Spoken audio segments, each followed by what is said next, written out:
Good afternoon, good evening, and good night. This is, of course, the goddamn Screen Watching Podcast. My name's Dan Barrett, joined by Simon Foster. Folks, this week on the show, we are taking a look at the 73rd installment in the Jurassic Park World franchise. It's called Jurassic World Rebirth. Finally, they managed to perfect the franchise, the formula that drives these movies.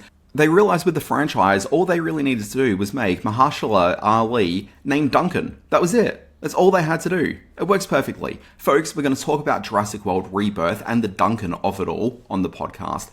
Now, there's a gentleman who the film fans out there, the cineasts, as they like to refer to them as, dorks, other people call them, but they are a big fan of this gentleman. He's Canadian. His name's David Cronenberg. He's got a new film out called The Shrouds, which might be his most personal body horror film yet. We will explore what that's all about, and let me tell you, it is going to be a mixed bag of conversation. Also, look, I'm going to put it out there, each week on the podcast, I come to the table with the latest TV series that was debuted on the screen that week.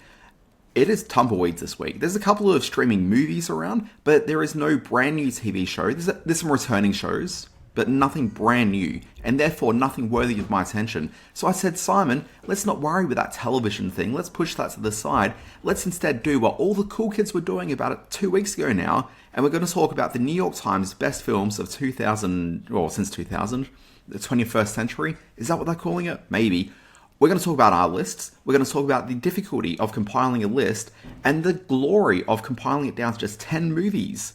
Folks, it's a big podcast. It'll be a short podcast. Stick around. This is Screen Watching. This is not like TV, only better. Television! Teacher! Mother! Secret lover. What, that's it? That's your movie? Well, I said that I had an idea for a movie.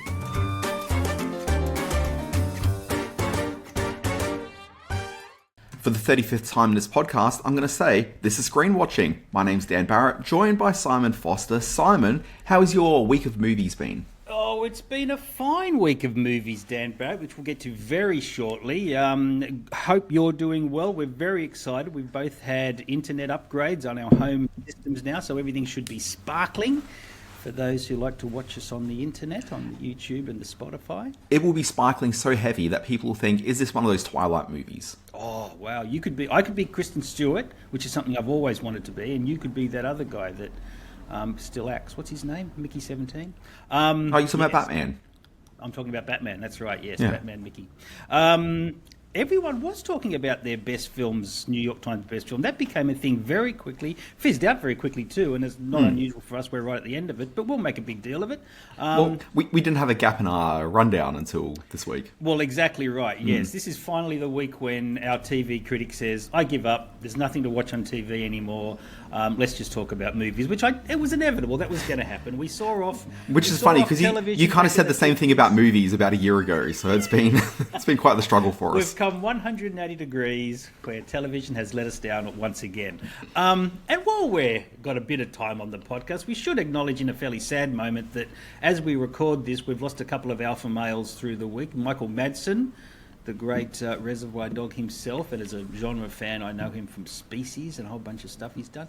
And well, I was going to exclusively just refer to him as the actor from Species. The actor from Species. And only moments before we go to where on this podcast, Australia's own Julian McMahon at the very young age, mid-50s. What was he, 57, I think? That's scary, being a 58-year-old myself, to see Mr. McMahon shuffle off this mortal coil. But a very charismatic, very alpha male kind of individual Julian McMahon was. So that's sad. And we saw him just a few weeks ago in The Surfer, being the new Nicolas Cage movie. What would you say? Sorry, the new Nicolas Cage movie. One of the 33 Nicolas Cage movies of 2025. Since that came out, there's probably been half a dozen. Nip Tuck, I guess, was his biggest TV hit, would you say? Yeah, probably. Probably so, yeah. So sad to see him go, but we send our love out to his family. We know they listen. What are we talking about today, Dan? Well, I've already done that. That's what the whole intro to the podcast is about, Simon. The Jurassic World, the Shrouds, the movies, Right, yes. We've already done that. So thanks for paying attention. I got to get it earlier.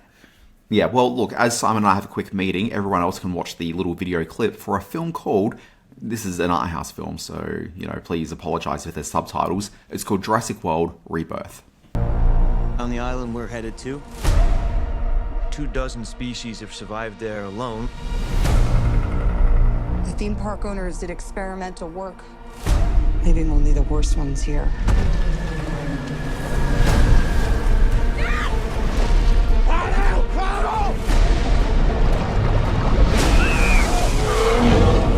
So Big Pharma, who's played by Rupert Friend in this film, needs 3 different types of dino DNA to forge ahead with some new heart medicine or something.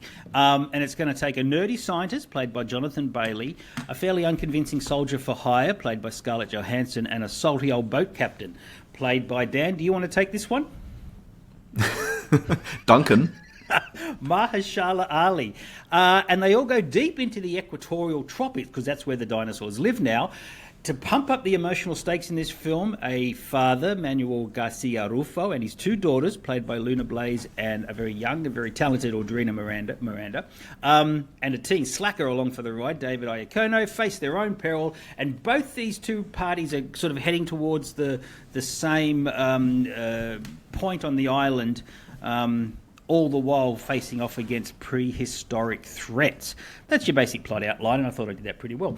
There is a sense that director Gareth Edwards has been waiting for the call from Universal and from Amblin since about 2010, when his debut film Monsters announced his arrival on the scene. That was a perfectly executed creature feature, and it introduced us to what Edwards does best, which is this cinematic scale which he has to his filmmaking, which is really, really invigorating to watch for someone who loves this sort of popcorn movie. In a film about giant alpha predators, and he's finally sort of attuned sense of immensity brings with it a menace, which makes for great adventure movie watching. We also know from his helming of Rogue One, the second best Star Wars movie ever, that he understands the skill of melding fan service and storytelling. Now, having said all of that, to me, Jurassic World Rebirth isn't quite the home run it might have been in his hands. The first act is a little bit clunky. It takes a while to get going, and it runs a little bit long at just over 2 hours. But for me, it had many moments of real popcorn cinema grandeur, the sort of stuff you love to get along to, see in a big commercial movie.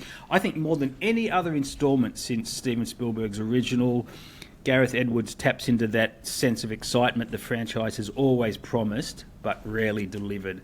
I would say this is, and there'll be debate on this, the second best Jurassic film of the whole very erratic franchise.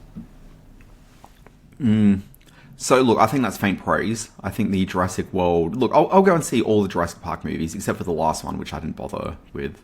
I think it went for like 3.5 hours or something, and I just thought, no, not going to bother. And I found out there's an extended version of it on the streaming platforms, which is just a nightmare. Why? I know, Why? that's horrible. That's madness. Look, I think it's faint praise to say this is one of the best Jurassic Park movies, because they have been a very choppy series of films, but I think it is definitely one of the better ones. I'll put it out there. At the best, the franchise delivers. At its worst, it's unwatchable. But look, it's been erratic. Yeah, it's got some interesting set pieces through this. I realised last night what the biggest problem is with Gareth Edwards, which is that I think that he knows how to move a camera around. I think he knows how to sort of build suspense mostly. He's garbage with characters. Like, he cannot bring characters to the screen in a way that I think is actually sort of charismatic and interesting about any of them. He clearly doesn't really seem to have an interest in people, is the biggest thing. So you referred to Rogue One as being the second best Star Wars film. You and I have discussed this, too many times, frankly, at this point. I wasn't really a huge fan of it. I liked the film a lot more post-Andor than I did when I originally saw it. And my issue was that he didn't build out the characters well enough. That entire film hinged on the idea you were supposed to be sad when all these characters sacrificed themselves at the end. But I didn't care about any of the characters, and therefore the film just felt hollow in sentiment. Whereas I'm watching this movie, and it's exactly the same experience going on. You mentioned at the beginning... No. Let me just react to that for 1 second. For me... You can't tell me how I feel, Simon. No, I'm not telling you how you feel. Let me react to this for 1 second. He has a way of tapping into the essence of the best of any particular franchise. He absolutely did that with Rogue One. To an old Star Wars bod like me, no other film has captured exactly what those characters meant to me and meant to the fans everywhere like Edwards did in Rogue One. It's less successful in Rebirth, but it is still a collection of characters which speak directly to the same sort of characters in the original 1993 film and does it with a real sense of knowing what makes them tick, what makes them beat. They're surface characters. This is a dinosaur. Yeah, but So we're that's not the problem, looking for Simon. Bergman That's stuff. too surface. No, but Like, they're they don't exactly work. what should be for this sort of film. You're engaged with them and engaged with, and you know. But I wasn't, Simon. That's the problem. I don't. They've all got their own little sort of histories. Mahershala Ali's character's lost a child, and she's lost a combat friend, and you know they've all got their own backstories, which give them a little bit of weight. And I absolutely was connected to these characters. I did not care at all about the family that were there, where I should have. Like, that should have worked perfectly. Scarlett Johansson, you referred to her at the beginning, she's miscast as a mercenary. The thing is, I don't think she's actually miscast as a mercenary. I think that she is just established poorly as a mercenary. Like, there's nothing about her that speaks mercenary. I think Scarlett Johansson can do it. I think she's actually a fairly flexible performer. I just don't think that she's necessarily given the scope here. Like, it was all on the script, but then when it came to casting, like, it's just, there were no modifications made to actually make it fit performance. The costuming just felt wrong for her. Like, she just did not feel accurate in any possible way. Duncan, I thought, was perfectly fine, but that was the extent of it. And even then, Duncan's not really given a whole lot to do. Essentially, his backstory only really sort of pays off right at the end as he's given a moment to potentially sacrifice himself. But we all saw that coming from the moment where we found out there were going to be kids involved, and we know what his backstory is. But that was just preordained. Outside of that, he's given very little to do in the movie. And this is the problem with the film. Like, anything that has the potential of working just doesn't really fly from a character perspective. There's one moment, and this is a plot thing. This isn't necessarily just the Gareth Edwards thing, but I was just a bit confused by it. We've got this main character in it who is kind of set up to be sort of the love interest, but he sort of isn't really. It's not really a love story, but, you know, it could have been if they just decided to include that scene at the end where they do the, you know, mandatory pash at the end of the film in the way that Hollywood does. But, like, this character's a paleontologist and he's along for the ride. He drops a line in, like, about 2/3 of the way through, where he says that he studied under Alan Grant. Okay, and obviously that's just sort of to tie him into the world, but I kind of got thinking, because this entire film is supposed to be set, like, essentially in 2025. Okay, give or take a year. I didn't bother sitting down doing the exact math on it. 17 years after the events of... But why is that character not Tim? Tim? Yeah, the kid from the first Jurassic Park Because movie. that would be stupid. Why would it be? That would be a stupid tying together of the films for But, like, no what happens to that discernible reason. What would be the, what happens to would that be the kid? chance of stumbling into Tim, the fat kid who gets his guts ripped open by Dr. Grant at the start of the film, metaphorically? No, he didn't get it. And he What are you became talking a about? New York City. He became No, a New York. Tim the kid who was loving dinosaurs through the entire film, that was befriended by Alan Grant. Oh, I thought you meant the chubby little one at the No, start. no one cares about him. Like turkeys, yeah. That's all dumb. right. I'm talking about Tim, a beloved character from the most successful film in this franchise. Not financially, but certainly creatively. That would be a... No, I still... Why not, though? If they're going to tie him into Alan Grant with that Coincidence, line... the But it's not coincidence. Well, of course it would be a coincidence. No, 'cause that- Let me finish. If he turns into a paleontologist at a large American museum and then is drawn upon to go into... No, that's ridiculous. No, but Simon, think about who the character is, though. Essentially, what they need is, like, one of the world's leading paleontologists to go in there with them. Why wouldn't that kid have grown up to become one of the world's leading paleontologists? He, in that first film, is one of the first people... Like, at a young age, is exposed to dinosaurs. Like, what's happened to that character? We don't really know. Like, to me, it makes sense that he grew up... Alan Grant as a bit of a father figure in his life, because that's what an entire first film is about. Like, see, he's the mentor for, like, his entire life. Why not build that into that character instead of him just being some rando paleontologist? Why not actually tie it in there? Like, I don't understand why that's a problem. From a screenwriting point of view, you'd have to sort of address the... There'd have to be a scene where there's a long discussion about the friend that he became with Alan Grant. And Alan Grant wasn't teaching when he went off to do Jurassic 2 and Jurassic 3. So he wouldn't have Yeah, he been... can still be a mentor, Simon. That wouldn't have been... Oh, that's too... I think there's been a lot of stuff that's happened between those things outside of the 2 hours we've seen in Jurassic Park movies where Alan Grant's been on screen. We can't assume that. Fine. Yeah, look. Go down that path. I'm not Yeah, buying it. look, I just think it would have made that character actually interesting, and if they're going to tie him to Alan Grant in the way they tried to at the end, like, why not? Why But not? anyway. Maybe. All right. It got me sitting there all the Great. way thinking that this is a really bland character that has nothing going on for him. Where's Tim? I honestly can't understand why he didn't connect with some of these characters because for me, there's nothing to for me, them. the action scenes work, and particularly the raft scene with the young family that worked because you're involved with these characters.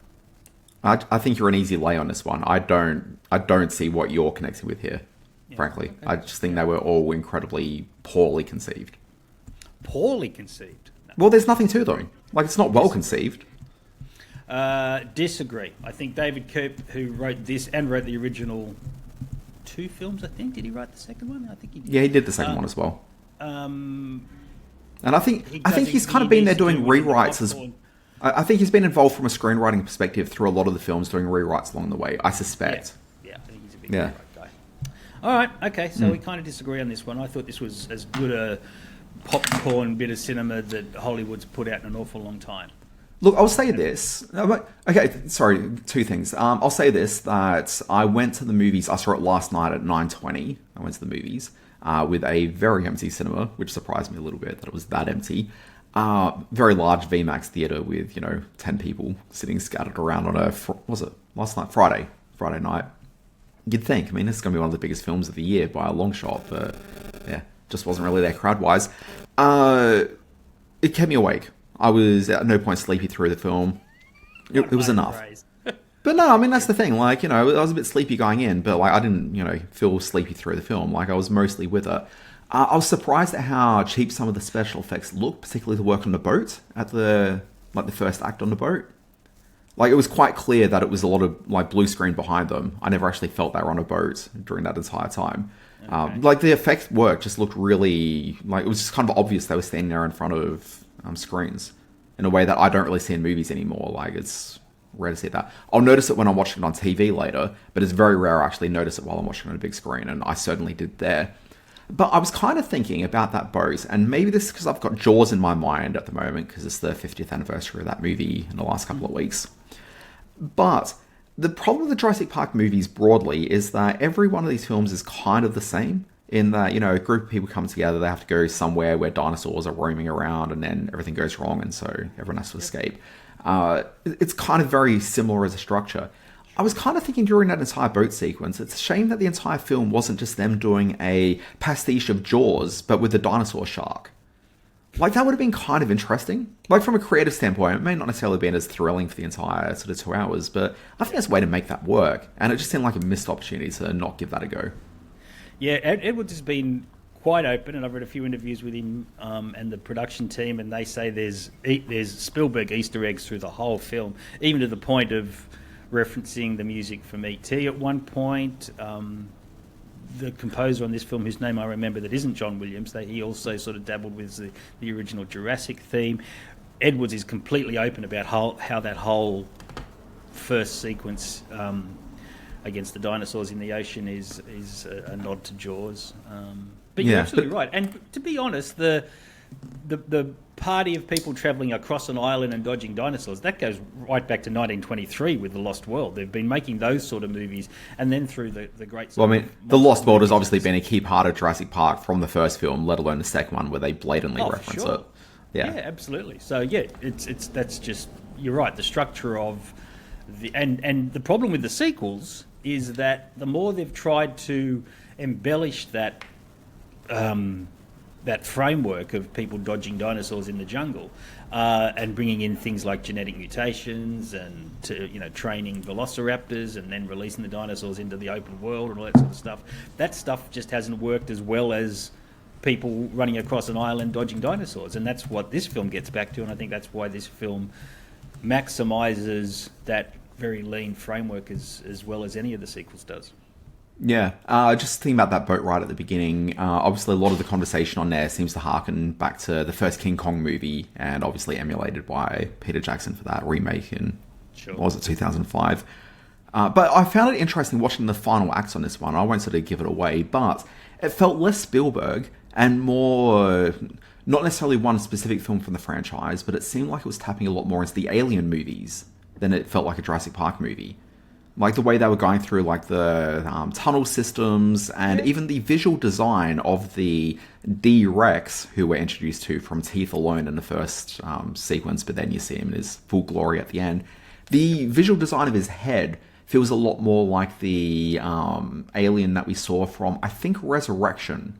I was trying to work out exactly which design it was, but I think it's the Alien Resurrection alien. Yeah, no, it's good. Yeah, good observation. I agree. It does sort of take on those elements, especially when, like you say, crawling around the underbelly of the science lab. So yeah, no, that's a fair point as well. The one point, and just block your ears, everyone, if you're a little worried about spoilers on this, but I don't think it's that much of a spoiler. Are there dinosaurs in this movie? Is that the thing? Is that what you're about to say? The fate of the Mahershala Ali character, Duncan. Duncan. We need more Duncan. But the naming of Duncan is exactly the problem here, which is that the castings clearly happened after the script, and I appreciate it was a very tight turnaround. Okay, from when the film was greenlit to kept writing the script to them being on the set producing it. But it feels like nothing was done to retroactively consider who was being cast in a movie and to make it fit. And it's just that simple. Duncan's your takeaway from this. The name. No, but that's symbolic of what's going on here. Like it's emblematic, rather. Sorry, emblematic of what the problem is, which is that these actors have been cast, and it's a good cast of actors. Okay, but none of them actually fit their characters particularly that well, and there's been nothing done with the script to try to retrofit who they've cast into it in a way that I think they would have if they had a bit more time to actually massage this. Like, from green light to us seeing it today, it's only been about a year and a bit, which is massive. Well, it's incredibly short for a film as massive as this. These are big undertaking, these movies. So it's impressive they managed to make their release date. Yeah, I thought that fitted quite well. The point I wanted to make was that... What, you think Duncan as a name worked for him? Because it does not. I don't think Duncan's a problem. His name's Duncan. What would you have called him? Salty old sea dog. Would you call him Popeye? Hey, Pops. What's going on? Considering who the character is and the number of homage going on, why not just call him Quinn? Yeah, exactly right. So he, in the original script, and Ali came on board because he dies at the end of this film. He should die at the end of this film to make his redemptive arc work, because he's lost a child and then he saves a child. I actually kind of like that he doesn't die, only because... that felt like that was the one point in this film where I went, oh no, you've reacted to test screening. No, there was no test screenings for this. They did not have time to make any revisions. They went for the obvious thing at every possible opportunity, because this had to be safe. The whole ending was revised. He was in the script, and it was shot that he was... based on the script, he was dead. Are you sure about that? Yeah, and then he turned it around, and so anyway, I think that was the one point where I went, oh no, he really should have gone full Quinn with this.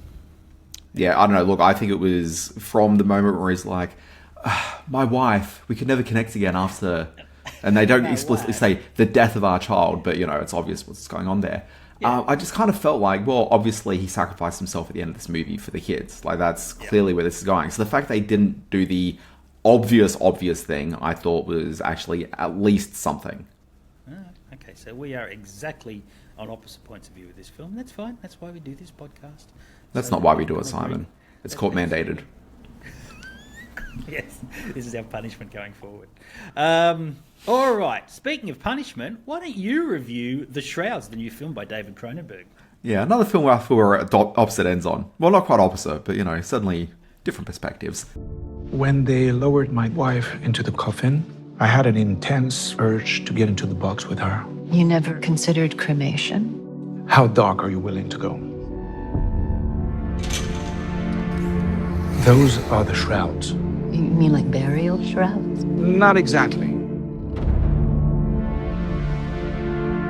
It's basically a kind of camera in her grave.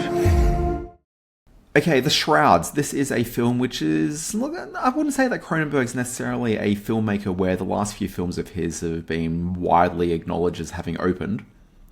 I think he's, certainly they sort of come and go a little bit. But if you're paying attention to Cronenberg, it's certainly a movie event. This is a particularly interesting one. So the premise of this one is that you've got this guy... His wife has died 4 or 5 years prior, and he's opened up this business called Grave Tech. And the idea is that it's modern tech meets the funeral industry. So you can have a tombstone, and you can see what's going on with your loved one as they're decomposing. Now, I'd say this is a niche proposition. I don't think a lot of people are particularly that keen in seeing rotting flesh from their loved ones. But, I guess maybe there's a bit of a market for it. So this guy, he's certainly keen on knowing what's happening to his wife because he feels like he's disconnected from her, and for the first time in, they've been married for like 30 years or something, he wants to be able to continue to be part of that, experience of her growing older, falling apart. Oh, God. Yeah, so that's going on, and as we sort of see through this, he's definitely a little bit sort of messed up in the head as he's having trouble with the connection that he had to his wife's body failing her as she was going through a pretty serious cancer situation. So we've got that happening. He's since opened this restaurant, which is on the edge of the cemetery where the Grave Tech headquarters are. I didn't really quite buy the restaurant part. That just seemed a little bit odd and disconnected from the rest of his experience as a person. But you got that happening. You've got the late wife's sister, who looks a lot like her, played by Diane Kruger. You've got her ex-husband, played by Guy Pearce, who's the tech guy that more or less sort of created Grave Tech and has been supporting Vincent Cassel, who's the main character, through all sorts of stuff over the last couple of years. And then you've also got Sandrine Holt, who I absolutely adore in everything. So I was very happy to see her in this one. And that's pretty much it. Like, you've really got these 4 actors with a couple of sort of smaller supporting roles sort of here and there, but like it's really this sort of 4-person thing.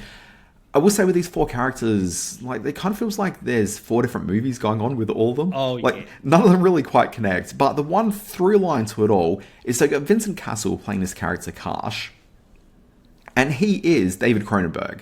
So David Cronenberg, and this is what's interesting about the movie. It's kind of the backstory and seeing this play out on screen.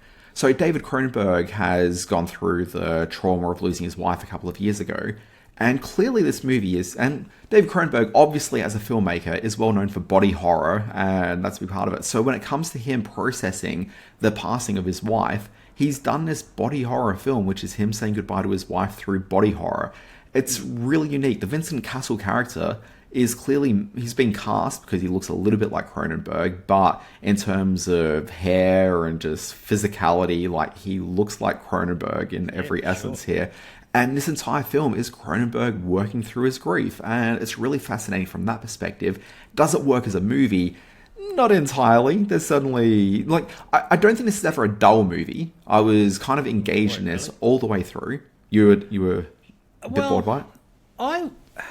Not bored, but maybe I read too much into this being him working through his grief and the passing of his wife. I don't think you can read too much into it, Simon. I think that's what this film is. Like, that's all you can do with it, really. Yes, but then there's this whole subplot about Russian hackers and Chinese gangsters and Guy Pearce's twitchy, nerdy brother sort of being a part of it as well. I'm thinking, I would have much rather seen Cronenberg really lean into how the main character deals with the grief than have him become all frustrated and cranky about tech, hackers, and downloading of software and all this sort of stuff. And I just became less and less interested the more this plot convoluted.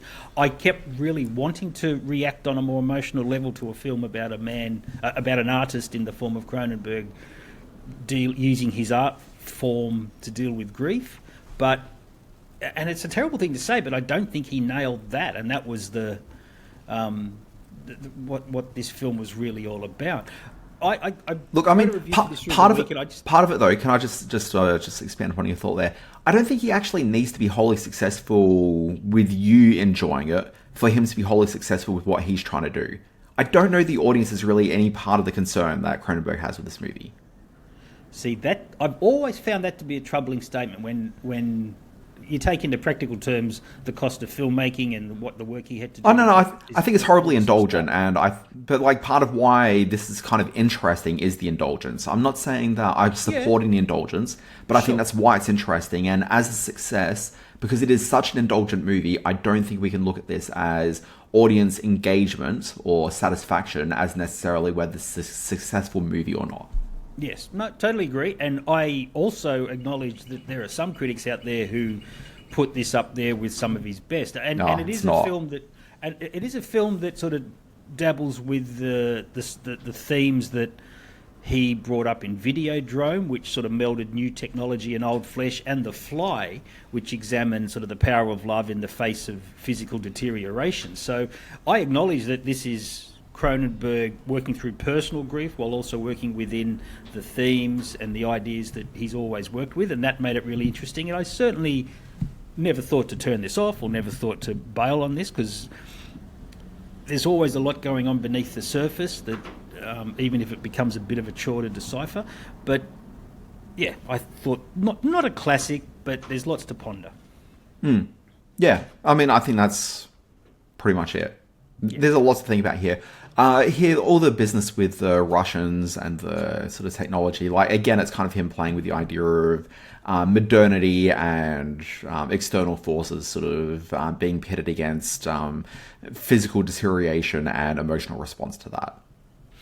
Beautiful looking film too. I thought it was shot well, and you're absolutely right to say that Vincent Cassel is cast in his director's shadow. The silver hair and the jawline and everything is very much, I think, a purposeful nod to making the main character look like Cronenberg. In a sense, this movie has the exact opposite concern than Jurassic World Rebirth did, which is that this film has been meticulously cast and everything has been retrofitted to absolutely fit that need of actor versus need of scripts, and it all fits perfectly, where I did not feel that with Jurassic World.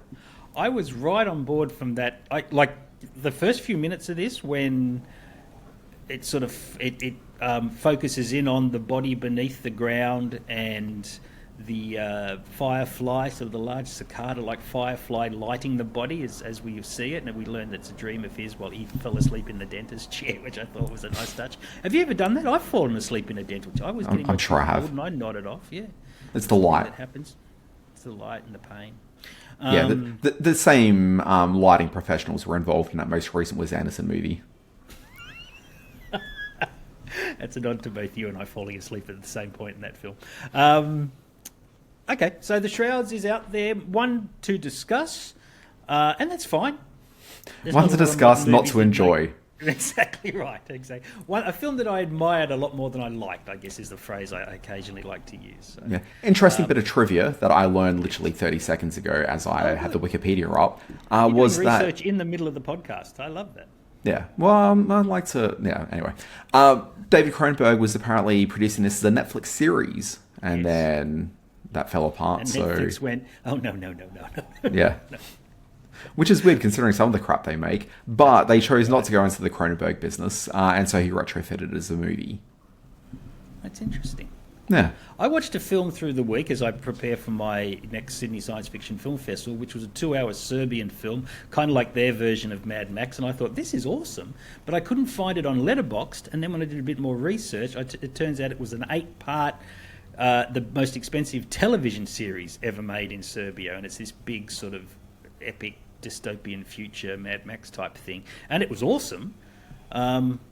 But yeah, it started as a TV series. So I guess that sort of happens. Remember how they used to cut TV series into movies and then release them around the world? Dust Boat, the original Dust Boat from Wolfgang Petersen, was a TV series that became the famous film. Everyone, look out. Old Man Simon's rambling again. Folks, we're going to move on. Let's wind out the podcast with a very quick chat about these New York Times best films of the 21st century. Simon Foster. This is like what else have you been watching 21st Century Edition? Yeah. My top level thoughts on this list, two sort of thoughts as sort of shared thing. One, I think it's interesting 25 years into the decade to be creating a list like this. I mean, we're a quarter of the way in, so let's do it. So good. Also, the fact that when we're thinking about this, we're talking about our top 10. I really like that it confines it to just 10 because it makes the lists a lot more generic. When I've talked to a lot of people about it, there's a lot of the same films that are cropping up. And so it kind of feels like we are, at this point, establishing a canon in a way that I don't think people have really actively thought too heavily about. Because I think this is the first time that everyone's en masse kind of done the exact same project. So we've kind of established a canon.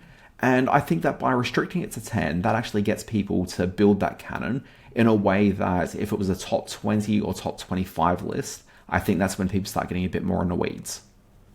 Yes, I agree. I think that's totally right. I think, and I agree that in the bubble that I call my social media world, there were a handful of films that did take shape. There was a couple that surprised me, and a couple of mine that I thought, I'm an outlier here, I'm on my own, but then they popped up in my bubble as well. So that's a good thing. Yeah. Plus, I liked the reaction that a couple of my films got. People going, oh, of course, that was an awesome film. There is also the embarrassing moment where you realise, oh my God, I left that one out. And I had a couple of those going along as well, but I'm happy to sit with my 10.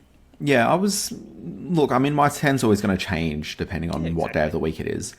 But I did go through the list of the top 100 from like everyone's votes, and that list was a bit strange. I didn't really quite buy into the fact that it was completely authentic. But I didn't see all of the top 100. Was it fairly learned in the way that people brought their films? Were there a lot of international films in there? There was more. Should be, or there was more international films higher up than I expected, which makes me think that the younger Letterboxd crowd kind of found their way into it a bit more. Yeah, the number one film I know was an international film, as it was. So. Yeah, but I have seen 77 of the top 100 films. Do you want to have a guess at what number I saw? 84. 93. 93, okay. I'm only 7 off. Yeah. I noticed that Transformers 1 wasn't on there. No, didn't make the list. Yeah, surprising. It was a shock. Yeah. Anyway, Simon, do you want to rattle off your 10 movies? Let us know. I will rattle off my 10. Yeah. What made it in there? And right. Let's not dilly-dally too much. Let's just get through this. All right, okay. In no particular order, as the New York Times list demanded. Martyrs, the French horror film from 2008, which I was on there quite a bit. This one surprised a few people. A documentary called Room 237 from 2013. Yeah, really? That was the Rodney Asher film, which looked. That was in your top 10? Yeah, I know. Okay. And that's and in hindsight, it might have been a top 20. And when about 2 hours after I posted this, I realised I hadn't included There Will Be Blood, which was absolutely one of my top 10 films and featured very highly in the top 100 list. But I might have dropped Room 237 out, although it's a film I've gone back to like 5 or 6 times. I really enjoy it. From 2004, The Incredibles is the only animated film that made the list. It still remains my favourite Pixar Disney movie and one of the great animated films I think I've seen. This one's going to rankle you. From 2016, Rogue One, A Star Wars Story, was the most impactful film. The only film I've literally come out of the session and bought a ticket for the next session. You need to see more movies. Yeah, that's one, clearly, yeah. 93 out of 100, yeah. I know you'll agree with this one. Well, I hope you do. From 2019, Once Upon a Time in Hollywood was that made my list also. Was my Tarantino nod for my 10. A 2015 film called Son of Saul, which was an international film which spoke of the Holocaust and a Jewish man who tries to hide his Jewishness while helping the Nazis. Rocked my world, that film. David Byrne's American Utopia from 2020. Just the best fun I've had in the cinema in a long time. From 2002, my Spielberg, for the first 25 years of the new century, Minority Report. I still think that's one of his great visions. From 2021, The Worst Person in the World, my Renata, a film that also sort of played a bit higher in the top 100 than I thought it would. I thought that I was going to be an outlier on that, but it seems like it affected a lot of people, which was nice. And then 2003, and I would suggest this is probably my favourite film of the last 25 years, Whale Rider, the New Zealand feature that Keisha Castle-Hughes got the Oscar nomination for. So that's my top 10. Yeah, so I spent a lot of time, like I wrote my list and I went through trying to work out, is this really necessarily reflective of my experience with movies over the last 20 odd years? And so there were quite a few films that I rotated in and out of that. There Will Be Blood was definitely in my list quite regularly and never quite made it through to the end. Yep. Okay, but yeah, like so close to making it into that list. Great. Also, No Country for Old Men was probably another title that played around in that sort of similar space. Eternal Sunshine of the Spotless Mind. Like there were a few films that I desperately wanted to make it into the list, and I just couldn't quite get it into the top 10 if I was being truly honest with myself. Yeah, I was the same. Yeah. So this is, and look, the entire premise of this is supposed to be the best movies of the 21st century, but let's say it's my best movies, the things that just kind of speak to me. So it's favorites. It's that thing where you have to find favorites versus, quality, and you're trying to find like that middle ground. It's tough for me to include something like Son of Soul, which is not something I've gone back and watched again, or Martyrs, which were grueling film experiences, but are films which I acknowledge to be the best of their kind from the last 25 years. Yeah, and look, it'd be interesting if you did go back and watch it and whether it would still make the list. Yeah. I have trouble watching those really disturbing films. Like, I've never gone back and watched Schindler's List again, despite it clearly being one of the great Spielberg films, because it was such a grueling challenge to watch. Yeah, I had the same experience with the Pauly Shore movie Son-in-Law, but let's move on. Sure. My top 10 films. Okay, in no particular order, but I'm going to do it from the last on the list through to the most recent, because... Actually, let's go chronological. Chronologically, I'm going to take us to the year 2000, and it was a little film called Stayed in Maine, the David Mamet film comedy. This is just... Saw that coming? I mean, you know me. This is a very Dan Barrett list. There will be no surprises here whatsoever. But yeah, I just adore that movie, and I appreciate that it's not the greatest movie in the world, but man, it speaks to me in a way that very few other films do. I've got that, 2002, The Royal Tenenbaums. Yep, the only Anderson on my list. Lost in Translation, which another film that I adore. Where are we going? 2004, Before Sunset, the second film in the Two Wankers Walk Around European Cities trilogy. I didn't want to say anything, but yeah, you're right. Yeah. Love it. Love it to bits. Not my favourite film, but yes, we've discussed that at length. The final scene in that, where she's sitting on the bed playing her song to Jesse, oh my god, that is love on the screen. My gosh. 2006, a little film called Children of Men, which is a film that I keep on coming back to. 20 for sure. Yeah. 2007, Zodiac, which I believe is the only Fincher on my list. With these ones. You haven't even got into your 2010s yet. This is kind of the interesting thing I found with my list, and also I noticed this with a lot of other lists. I reckon 2000 to 2010 overrepresents on a lot of people's lists.